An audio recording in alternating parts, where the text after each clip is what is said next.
نونس ونوسة في رمضان جدو قال صوموا يا ولاد. نونس قال ده صعب كتير، ونوسة قالت ده اختبار. وقت السحور قاعدين نفكر ناكل ايه قبل الفجر. يا ماما انت هتعملي لنا كنافة امتى؟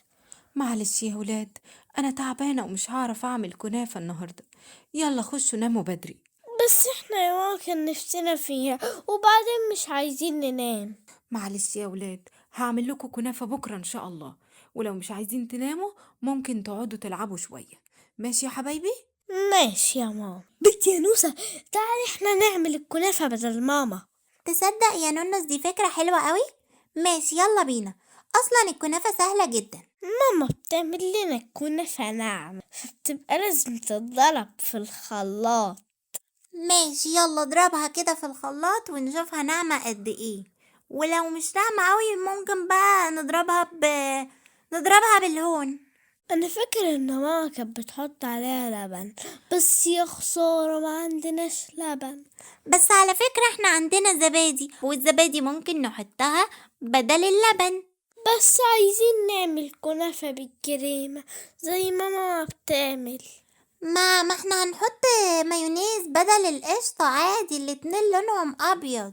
وكمان خد لك رشة فلفل اسود كده حطها من فوق الوش بيبقى شكلها تحفة جدا. صح يا موسى عندك حق.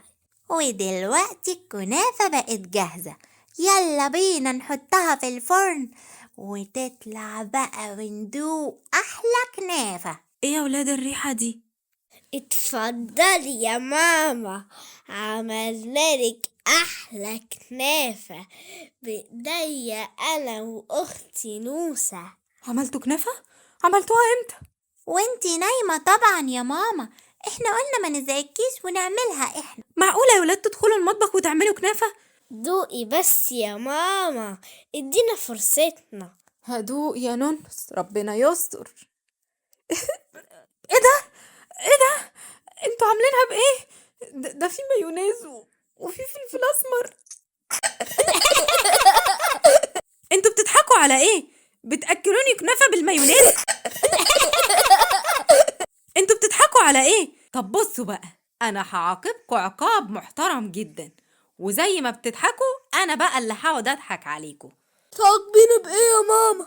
لا ولا حاجة، هتقعدوا زي الشاطرين تخلصوا طبق الكنافة ده كله، وإياكوا أشوف فرفوتة على الأرض. لا يا ماما، لا يا ماما، بلاش الكنافة يا ماما. زي ما سمعتوا كده، هتقعدوا تاكلوا الكنافة وكمان هتروقوا البهدلة اللي انتوا عملتوها في المطبخ. سامعين؟ دوق انتي الاول يا نوسة. لا يا نونس، دوق انت دوق انت. ماشي هجرب انا الاول. دورك بقى يا نوسة دوقي. يا لهوي يا نونس دي شكلها وحش قوي، اما دوق كده. ايه الريحة دي؟ ايه الطعم ده؟ وحشة جدا. ألو؟ لو سمحتوا كنت عايزة طبق كنافة بالمكسرات والقشطة. الحقي يا نوسة، دي ماما تطلب كنافة وتاكلها لوحدها. طب هنعمل ايه يا نونس؟ هنعمل ايه؟ اكيد هنصعب عليها وهتدينا حتة.